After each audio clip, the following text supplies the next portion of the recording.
여러분, 안녕하세요. 행복한 습관 TV입니다. 오늘 여러분께 정말 중요한 이야기를 하나 들려드리려고 합니다. 혹시 거울을 보시면서 이런 생각해 보신 적 있으세요? 어느 순간부터 얼굴에 주름이 하나둘씩 늘어나고 피부 탄력도 예전 같지 않다는 생각 말이죠. 많은 분들이 피부 노화는 60세, 70세가 되어서 본격적으로 시작된다고 생각하시는데요. 놀랍게도 피부 노화는 25세부터 시작된다는 사실 알고 계셨나요? 네, 맞습니다. 25세부터 우리 피부는 조금씩 노화의 과정을 겪기 시작합니다. 하지만 걱정하지 마세요. 오늘 제가 여러분께 알려드릴 내용을 잘 따라하신다면 60세 이후에도 40대 피부처럼 유지할 수 있는 방법이 있습니다. 이건 그냥 제 개인적인 의견이 아니라 실제 연구 결과로 입증된 과학적 사실입니다. 그런데 여기서 정말 중요한 포인트가 하나 있습니다. 노화 방지 스킨케어, 잘못하면 오히려 피부를 망친다는 사실도 있다는 겁니다. 최근에 제 지인 한 분이 이런 말씀을 하시더라고요. 비싼 안티에이징 제품을 써봤는데 오히려 피부가 붉어지고 따갑더라고요. 이게 바로 잘못된 스킨케어의 전형적인 사례입니다. 오늘 영상에서는 이런 실수를 하지 않으면서도 정말 효과적으로 피부 노화를 방지할 수 있는 방법들을 과학적 근거와 함께 자세히 알려드리겠습니다. 항산화 성분이 어떻게 우리 피부를 보호하는지, 레티놀과 펩타이드 같은 성분들이 주름을 어떻게 개선하는지, 그리고 무엇보다 어떻게 안전하게 사용해야 하는지까지 모든 것을 다 알려드릴게요. 영상 시작하기 전에 구독과 좋아요, 그리고 공유 한번 부탁드릴게요. 여러분의 주변에도 피부 노화 때문에 고민하시는 분들이 분명 계실 겁니다. 이 영상을 공유해 주시면 정말 큰 도움이 될 거예요. 그럼 지금부터 본격적으로 시작해 보겠습니다. 자, 먼저 항산화 성분이 우리 피부를 어떻게 보호하는지부터 자세히 알아보겠습니다. 여러분, 혹시 활성산소라는 말 들어보셨나요? 영어로는 ROS, 리액티브 아크서전 스피시즈라고 하는데요. 이 활성산소가 바로 우리 피부 노화의 주범입니다.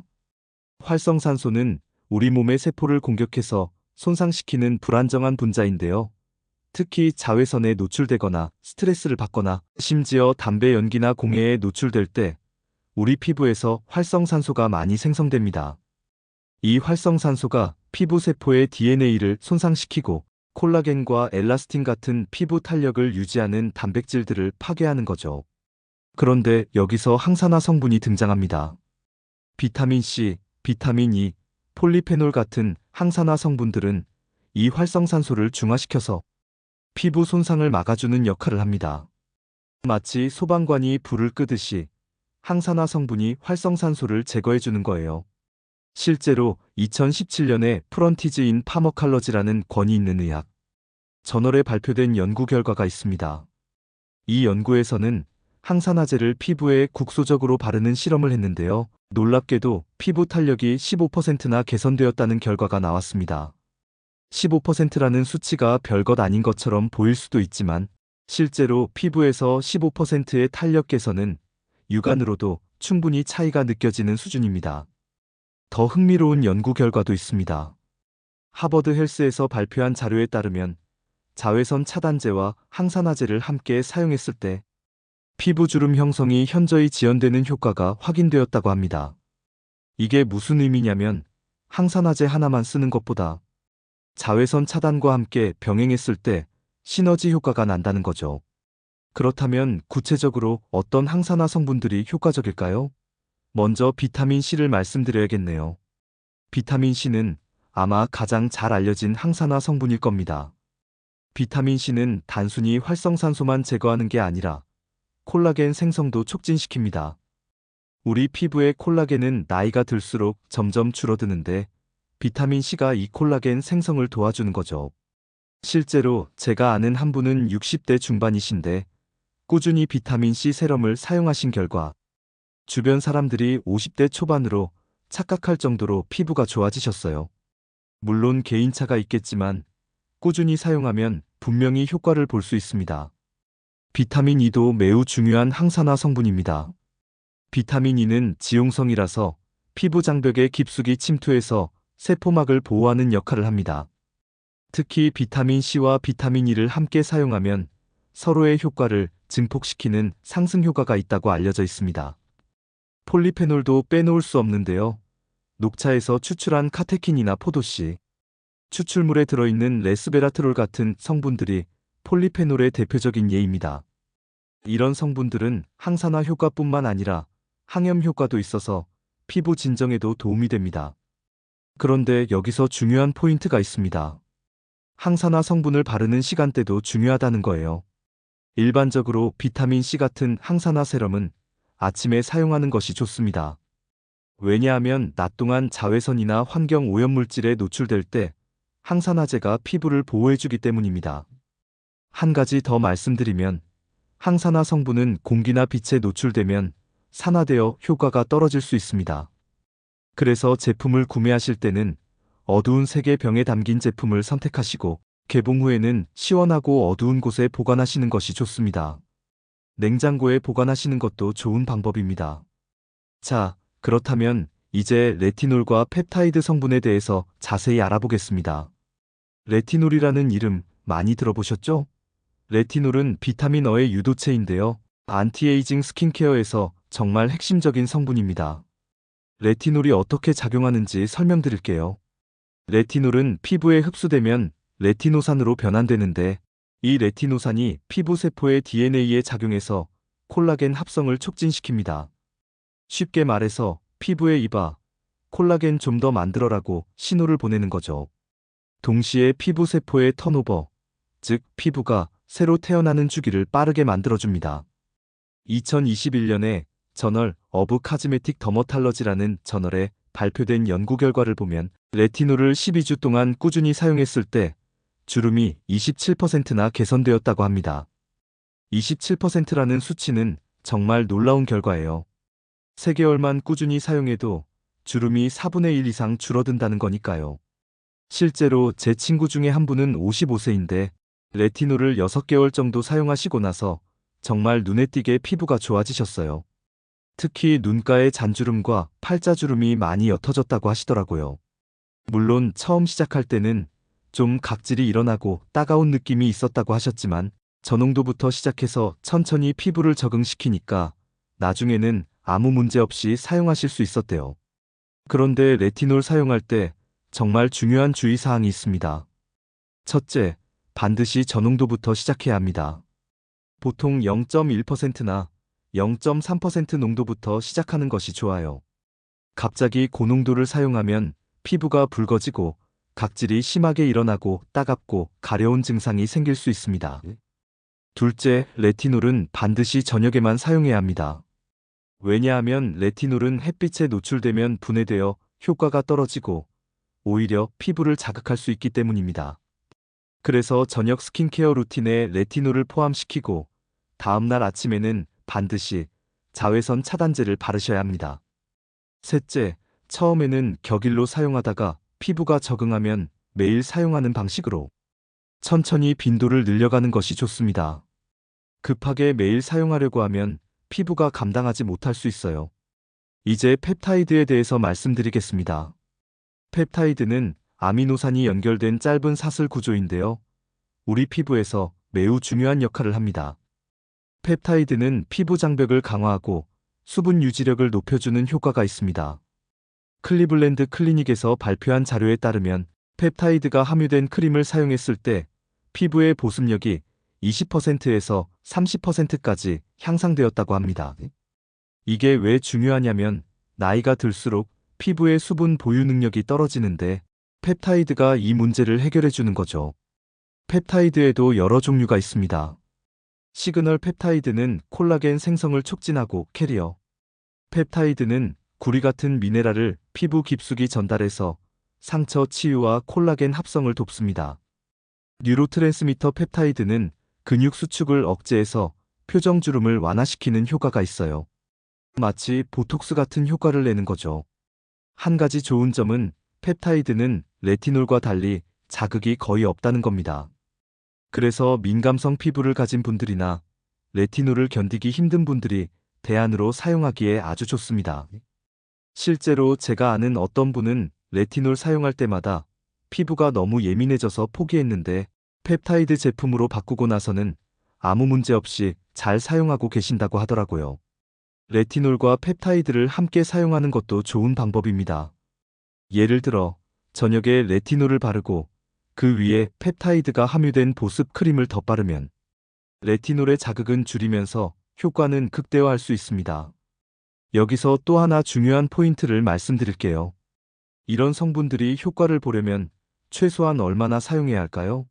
아메리칸 아카데미 오브 더마톨로지, 즉 미국 피부과 학회에서 권장하는 바에 따르면 최소 6개월 이상은 꾸준히 사용해야 가시적인 효과를 확인할 수 있다고 합니다. 많은 분들이 2주나 한 달 정도 사용하고 효과가 없네 하고 포기하시는데 이건 정말 안타까운 일입니다. 피부는 생각보다 천천히 변화하는 기관입니다. 우리 피부 세포가 완전히 새로 태어나는 턴오버 주기가 보통 28일인데 나이가 들면 이 주기가 더 길어져서 40일, 50일까지도 걸립니다. 그래서 진짜 효과를 보려면 최소 3개월, 가능하면 6개월 이상은 꾸준히 사용하셔야 해요. 자, 그런데 여기서 정말 중요한 주의사항들을 말씀드려야겠습니다. 아무리 좋은 성분이라도 잘못 사용하면 오히려 피부에 해가 될 수 있습니다. 먼저, 무분별한 고농도 성분 사용에 대해 경고드리고 싶습니다. 요즘 더 강한 것이 더 효과적이다라는 생각으로 처음부터 고농도 제품을 사용하시는 분들이 많은데요. 이건 정말 위험한 생각입니다. 레티놀이나 AHA, BHA 같은 산 성분들을 과다하게 사용하면 피부에 자극과 홍반이 발생할 수 있습니다. 2020년에 PUBMED에 발표된 논문을 보면 고농도 레티놀을 사용한 사람들 중 10명 중 3명, 즉 30%가 접촉 피부염을 경험했다고 합니다. 이게 얼마나 높은 비율인지 아시겠죠? 접촉 피부염이 생기면 피부가 붉어지고 따갑고 가렵고 각질이 심하게 일어나고 심한 경우에는 피부가 벗겨지기도 합니다. 한번 이렇게 피부 장벽이 손상되면 회복하는데 몇 주, 심지어 몇 달이 걸릴 수도 있어요. 실제로 제가 아는 한 분은 유튜브에서 레티놀 1%가 좋다는 영상을 보고 바로 고농도 제품을 구매해서 사용하셨는데 일주일 만에 얼굴 전체가 빨갛게 부어오르고 따가워서 피부과에 가셨대요. 의사 선생님이 너무 급하게 고농도를 사용했다고 하시면서 한동안 모든 활성 성분 사용을 중단하고 진정 케어만 하라고 하셨다고 합니다. 그래서 제가 강력하게 권장하는 방법은 이겁니다. 레티놀은 0.1%나 0.3% 같은 저농도부터 시작하세요. 그리고 최소 23개월 정도 사용해서 피부가 완전히 적응한 후에 필요하다면 그때 농도를 높이는 겁니다. 천천히, 점진적으로 증량하는 것이 가장 안전하고 효과적입니다. AHA나 BHA 같은 각질 제거 성분도 마찬가지입니다. 처음에는 낮은 농도로 일주일에 한두 번만 사용하다가 피부가 적응하면 빈도를 늘리는 방식으로 접근하셔야 합니다. 또 하나 절대 잊지 말아야 할 것이 있습니다. 바로 보습과 자외선 차단입니다. 많은 분들이 안티에이징 성분에만 집중하시고 기본적인 보습과 자외선 차단을 간과하시는데 이건 정말 큰 실수입니다. 노화 방지의 핵심은 자외선 차단과 보습입니다. 아무리 좋은 레티놀이나 펩타이드를 발라도 자외선 차단을 하지 않으면 모든 노력이 물거품이 됩니다. WHO 세계보건기구 자료에 따르면 자외선 노출이 피부 노화 원인의 약 80%를 차지한다고 합니다. 80%요? 이게 얼마나 큰 비중인지 아시겠죠? 즉, 피부 노화의 대부분은 자연적인 노화가 아니라 자외선 때문에 발생하는 광노화라는 겁니다. 자외선은 피부 깊숙이 침투해서 콜라겐과 엘라스틴을 파괴하고 색소 침착을 유발하고 피부 세포의 DNA를 손상시킵니다. 그래서 아무리 밤에 좋은 성분을 발라도 낮에 자외선 차단을 하지 않으면 피부는 계속 손상됩니다. 자외선 차단제는 SPF 30 이상, PA 이상의 광범위 자외선 차단 제품을 사용하셔야 합니다. 그리고 23시간마다 덧발라주는 것이 이상적입니다. 집에만 있는데 자외선 차단제를 꼭 발라야 하나요? 하고 물어보시는 분들이 계신데, 네, 발라야 합니다. 창문을 통해서도 자외선이 들어오기 때문입니다. 보습도 마찬가지로 중요합니다. 보습이 부족하면 피부 장벽이 손상되고, 피부 장벽이 손상되면 스킨케어 성분의 흡수력도 떨어집니다. 아무리 좋은 세럼을 발라도 피부 장벽이 건강하지 않으면 제대로 흡수되지 않는 거죠. 특히 레티놀이나 산 성분을 사용할 때는 보습이 더욱 중요합니다. 이런 성분들은 피부를 건조하게 만들 수 있기 때문에 충분한 보습으로 피부 장벽을 보호해주지 않으면 자극이 더 심해질 수 있습니다. 세라마이드, 히알루론산, 글리세린 같은 보습 성분이 들어있는 제품을 선택하시고, 특히 저녁 스킨케어의 마지막 단계에서는 크림 형태의 제품으로 수분을 잘 밀봉해주는 것이 좋습니다. 자, 이제 실용적인 루틴과 생활 팁을 구체적으로 알려드리겠습니다. 많은 분들이 좋은 성분은 알겠는데 실제로 어떻게 사용해야 하나요? 하고 궁금해하시거든요. 먼저 아침 루틴부터 말씀드릴게요. 아침에 일어나시면 순한 클렌저로 부드럽게 세안하세요. 너무 강한 클렌저는 피부 장벽을 손상시킬 수 있으니까 약산성의 순한 제품을 선택하시는 것이 좋습니다. 세안할 때는 미지근한 물을 사용하시고 너무 뜨거운 물은 피하세요. 세안 후에는 토너나 에센스로 피부를 정돈한 다음 항산화 세럼을 발라줍니다. 비타민C 세럼을 추천드리는데 농도는 10%에서 15% 정도가 적당합니다. 비타민C 세럼은 손바닥에 34방울 정도 덜어서 얼굴 전체에 부드럽게 펴발라주세요. 특히 기미나 잡티가 신경 쓰이는 부위에는 조금 더 신경 써서 발라주시면 좋습니다. 비타민C 세럼이 완전히 흡수될 때까지 12분 정도 기다린 후에 보습제를 발라줍니다.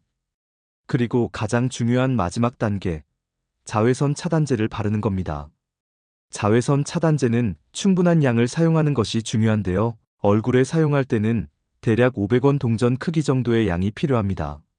많은 분들이 너무 적은 양을 사용하셔서 제대로 된 차단 효과를 못 보시는 경우가 많아요. 저녁 루틴은 조금 다릅니다.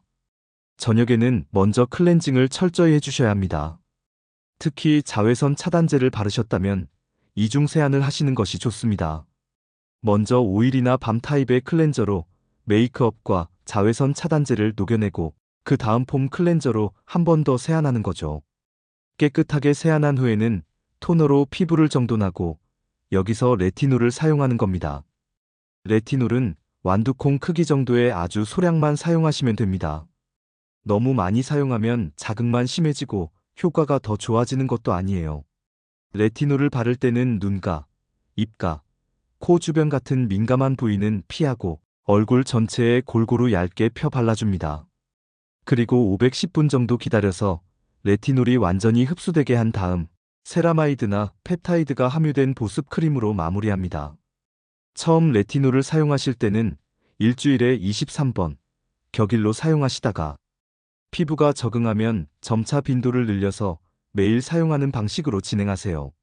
만약 사용 중에 따갑거나 각질이 심하게 일어나면 일시적으로 사용을 중단하고 피부가 진정된 후에 다시 시작하세요. 여기서 한 가지 팁을 더 드리자면 레티놀을 사용하는 날에는 다른 각질 제거 성분이나 강한 활성 성분은 함께 사용하지 않는 것이 좋습니다. 레티놀 하나만으로도 충분히 강력한 효과가 있으니까 여러 가지를 한꺼번에 사용하면 피부에 과부하가 걸릴 수 있어요. 계절에 따라서도 루틴을 조금씩 조절하시는 것이 좋습니다.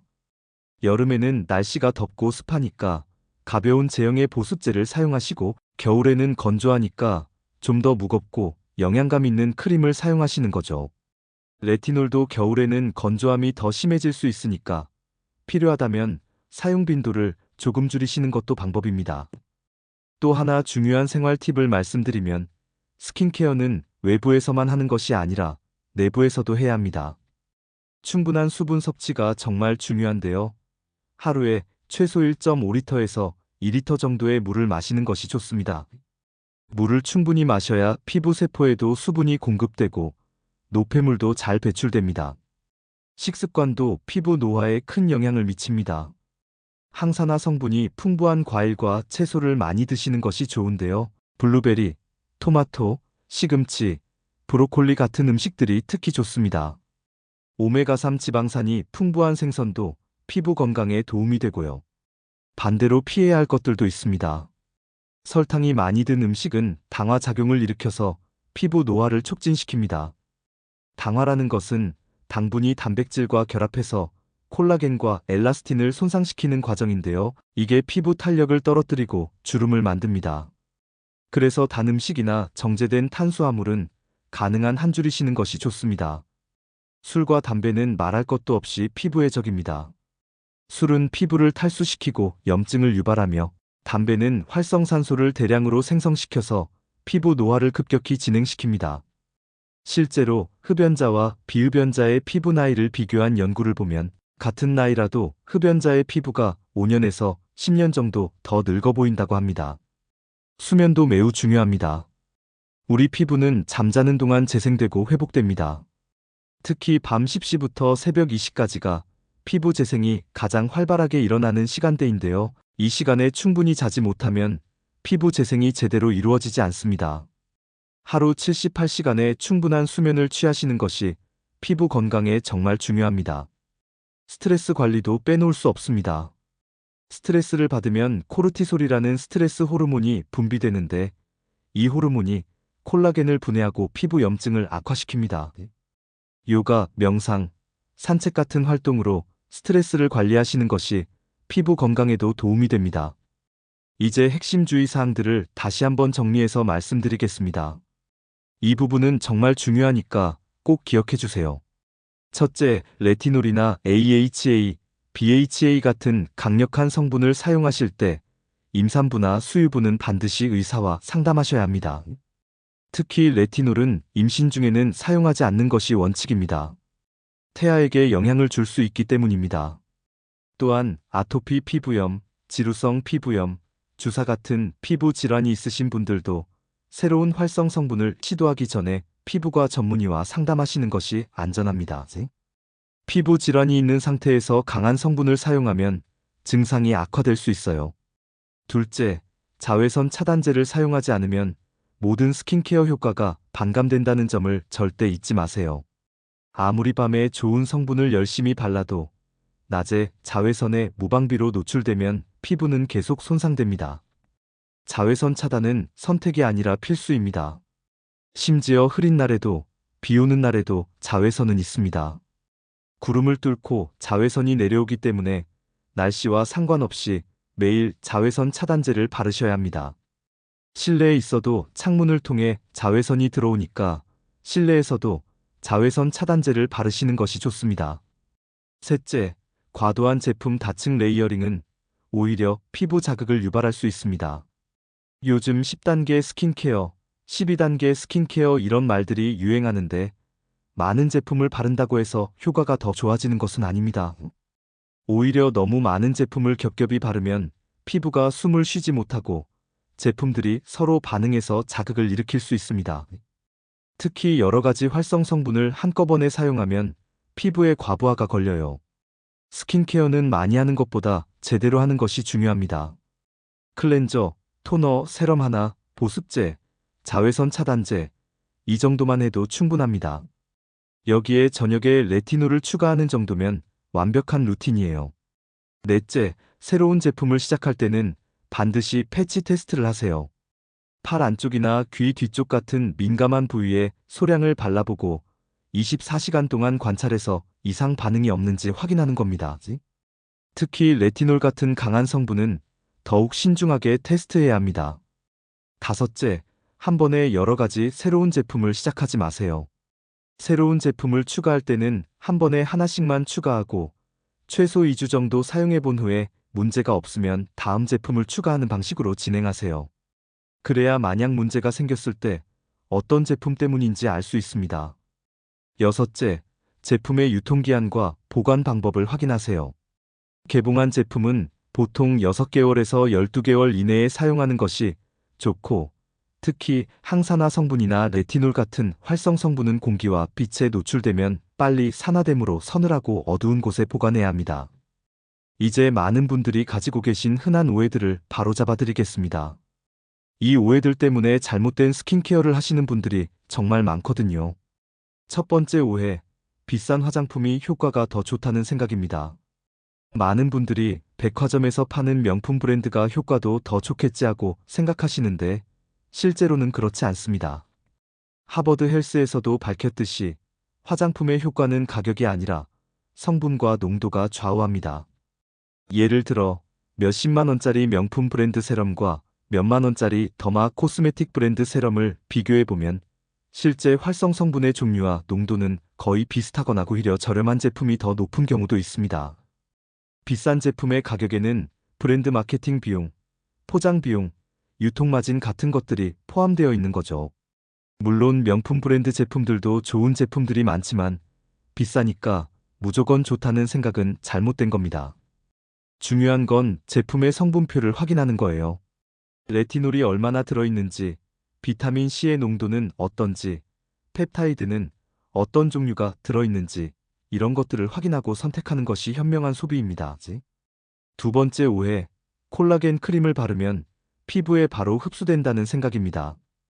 이것도 정말 많은 분들이 믿고 계시는 오해인데요. 실제로는 콜라겐 분자는 크기가 너무 커서 피부 장벽을 통과해서 진피층까지 침투하기가 거의 불가능합니다. PUBMED에 발표된 연구들을 보면 콜라겐을 피부에 바르는 것만으로는 피부 속 콜라겐을 늘릴 수 없다고 합니다. 콜라겐 크림은 피부 표면에서 수분을 유지하는 보습 효과는 있지만 피부 속 콜라겐을 직접 보충하는 효과는 없는 거죠. 그렇다면 콜라겐을 늘리려면 어떻게 해야 할까요? 레티놀이나 펩타이드 같은 성분으로 피부 세포를 자극해서 콜라겐을 스스로 생성하게 만들거나 콜라겐 펩타이드를 경구로 섭취하는 방법이 더 효과적입니다. 실제로 콜라겐 보충제를 꾸준히 섭취하면 피부 탄력이 개선된다는 연구 결과들이 있습니다. 세 번째 오해, 자외선은 비타민 D 합성에 꼭 필요하니까 자외선 차단제는 해롭다는 생각입니다. 이것도 정말 위험한 오해입니다. 맞습니다. 자외선, 특히 UVB는 우리 피부에서 비타민 D를 합성하는 데 필요합니다. 그런데 비타민 D 합성에 필요한 자외선 노출 시간은 하루에 10분에서 15분 정도면 충분합니다. 그것도 팔다리만 노출해도 됩니다. WHO에서 2022년에 발표한 자료에 따르면 비타민 D는 음식이나 보충제로도 충분히 섭취할 수 있다고 합니다. 연어, 고등어 같은 기름진 생선, 계란 노른자, 비타민 D가 강화된 우유나 시리얼 등으로 충분히 섭취가 가능해요. 비타민 D 때문에 자외선 차단을 하지 않는다는 것은 피부암과 피부 노화의 위험을 감수하면서 비타민 D를 얻겠다는 건데 이건 정말 현명하지 못한 선택입니다. 자외선 차단은 철저히 하시고 비타민 D는 다른 방법으로 보충하시는 것이 맞습니다. 네 번째 오해, 천연 성분이 화학 성분보다 무조건 좋다는 생각입니다. 많은 분들이 천연은 안전하고 화학은 위험하다고 생각하시는데 이것도 잘못된 인식입니다. 천연 성분이라고 해서 무조건 안전한 것은 아닙니다. 독버섯도 천연이고 뱀독도 천연이잖아요. 반대로 많은 화학 성분들은 수십 년간의 연구와 임상 시험을 거쳐서 안전성과 효능이 입증된 것들입니다. 예를 들어 레티놀은 화학적으로 합성된 성분이지만 70년 이상 연구되어 안전성과 효능이 확실히 입증되었습니다. 반면 어떤 천연식물 추출물은 알레르기 반응을 일으킬 수도 있어요. 중요한 건 천연이냐 화학이냐가 아니라 그 성분이 과학적으로 효능이 입증되었는지 안전하게 사용할 수 있는지가 중요한 겁니다. 다섯 번째 오해, 각질 제거를 자주 할수록 피부가 좋아진다는 생각입니다. 각질 제거는 분명히 피부 턴오버를 돕고 피부를 매끄럽게 만들어주지만 너무 자주 하면 오히려 피부 장벽을 손상시킵니다. 일반적으로 각질 제거는 일주일에 12번 정도면 충분합니다. 매일 강하게 각질 제거를 하면 피부가 얇아지고 민감해지며 오히려 더 빨리 노화될 수 있습니다. 여섯 번째 오해, 즉각적인 효과가 없으면 효과가 없는 제품이다라는 생각입니다. 많은 분들이 제품을 사용하고 일주일, 한 달 안에 극적인 변화를 기대하시는데 피부는 그렇게 빨리 변하지 않습니다. 진짜 효과적인 안티에이징 성분들은 대부분 3개월, 6개월 정도 꾸준히 사용해야 효과가 나타납니다. 단기간에 극적인 효과를 주장하는 제품들은 오히려 의심해봐야 합니다. 일곱 번째 오해, 피부가 제품에 적응하면 효과가 없어진다는 생각입니다. 같은 제품을 오래 쓰면 피부가 익숙해져서 효과가 떨어진다고 생각하시는 분들이 많은데 이것도 사실이 아닙니다. 레티놀이나 비타민 C 같은 성분들은 계속 사용해도 효능이 유지됩니다. 오히려 오래 사용할수록 누적 효과가 나타나는 것들이 대부분입니다. 효과가 있는 제품을 찾으셨다면 계속 사용하시는 것이 좋습니다. 자, 이제 마무리하면서 오늘 배운 내용들을 핵심만 정리해서 다시 한번 말씀드리겠습니다. 첫째, 항산화제, 레티놀, 펩타이드는 노화 방지의 핵심 성분입니다. 비타민 C, 비타민 E 같은 항산화제는 활성산소를 제거해서 피부를 보호하고, 레티놀은 콜라겐 합성을 촉진해서 주름을 개선하며, 펩타이드는 피부 장벽을 강화하고 수분 유지력을 높입니다. 이 세 가지 성분을 잘 활용하시면 피부 노화를 효과적으로 관리할 수 있습니다. 둘째, 자외선 차단과 보습은 스킨케어의 기초이자 필수입니다. 아무리 좋은 안티에이징 성분을 사용해도 자외선 차단을 하지 않으면 모든 노력이 물거품이 됩니다. 피부 노화의 80%는 자외선 때문에 발생한다는 사실 절대 잊지 마세요. 그리고 충분한 보습으로 피부 장벽을 건강하게 유지해야 모든 성분들이 제대로 흡수되고 효과를 발휘할 수 있습니다. 셋째, 고농도 성분을 무분별하게 사용하는 것은 피부 자극과 부작용의 위험이 있습니다. 레티놀이든 산 성분이든 처음에는 저농도부터 시작해서 천천히 피부를 적응시키는 것이 안전하고 효과적입니다. 급할수록 돌아가라는 말이 스킨케어에도 적용됩니다. 넷째, 비싼 화장품보다 올바른 성분과 루틴이 진짜 해답입니다. 가격이 아니라 성분을 보고 제품을 선택하세요. 그리고 좋은 제품을 찾았다면 최소 6개월은 꾸준히 사용해서 제대로 된 효과를 보시기 바랍니다. 여러분, 피부 노화는 자연스러운 과정이지만 올바른 관리로 충분히 늦출 수 있습니다.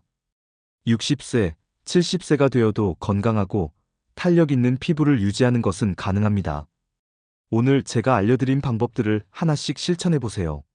아침에 일어나서 항산화 세럼을 바르고 자외선 차단제를 꼼꼼히 바르는 것부터 시작하세요. 저녁에는 레티놀을 조심스럽게 도입해보시고 충분한 보습으로 마무리하세요. 그리고 물을 충분히 마시고 항산화 성분이 풍부한 음식을 드시고 충분히 주무시세요. 여러분의 피부도 아직 늦지 않았습니다. 지금 이 순간부터 작은 습관을 바꿔보세요. 한 달 후, 석 달 후, 6개월 후 거울을 봤을 때 분명히 변화를 느끼실 수 있을 겁니다. 오늘 영상이 도움이 되셨다면 행복한 습관 TV 구독과 좋아요, 그리고 알림 설정까지 꼭 부탁드립니다. 구독하시면 앞으로도 건강하고 행복한 노후를 위한 유익한 정보들을 계속 받아보실 수 있습니다. 다음 영상에서는 시니어 분들을 위한 눈 건강 관리법에 대해서 자세히 알려드릴 예정입니다. 노안, 백내장, 황반변성 같은 눈 질환들을 예방하고 관리하는 방법들을 과학적 근거와 함께 준비하고 있으니 많이 기대해주세요. 그리고 댓글로 여러분의 스킨케어 경험을 공유해주세요. 저는 이런 제품을 써봤는데 효과가 좋았어요. 또는 이런 부분이 궁금해요. 같은 댓글을 남겨주시면 제가 하나하나 읽어보고 다음 영상에 반영하도록 하겠습니다. 여러분의 경험과 고민이 다른 분들에게도 큰 도움이 될 수 있으니까요. 마지막으로 한 가지만 더 말씀드리고 싶은 것은 피부 관리도 중요하지만 가장 중요한 것은 여러분의 건강과 행복입니다. 스트레스 받지 마시고 즐겁게 생활하시면서 스킨케어도 하나의 자기관리 루틴으로 편안하게 즐기셨으면 좋겠습니다. 오늘도 행복한 습관 TV와 함께 해주셔서 감사합니다. 항상 건강하시고 아름답게 나이 드시길 바랍니다. 다음 영상에서 또 만나요. 안녕히 계세요.